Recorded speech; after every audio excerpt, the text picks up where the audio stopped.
to help you get settled in on your first night. I actually worked in that office before you.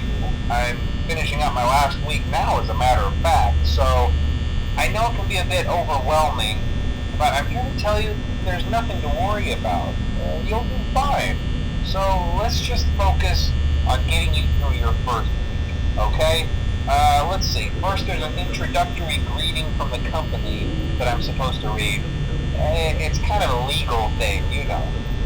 Welcome to Freddy Fazbear's Pizza, a magical place for kids and grown-ups alike, where fantasy and fun come to life. Fazbear Entertainment is not responsible for damage to property or person.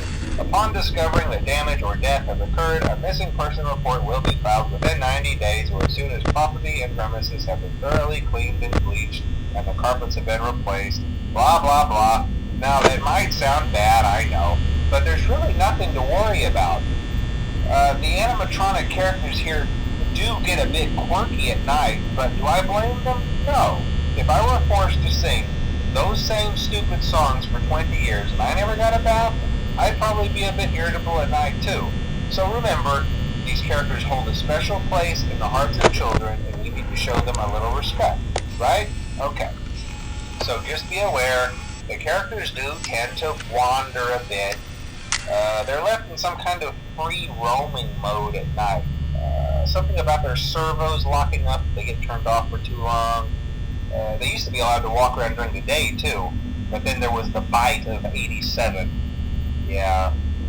It's amazing that the human body can live without the frontal lobe, you know?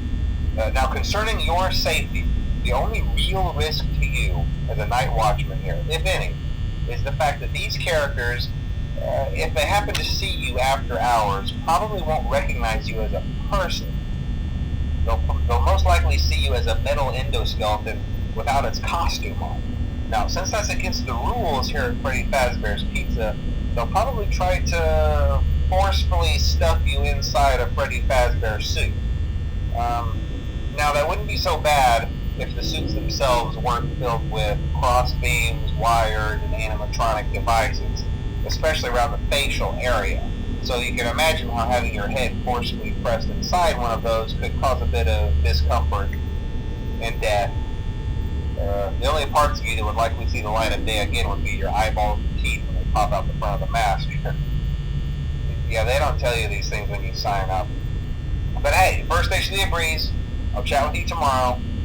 Check those cameras and remember to close the doors only if absolutely necessary. Gotta conserve power. Alright, good night.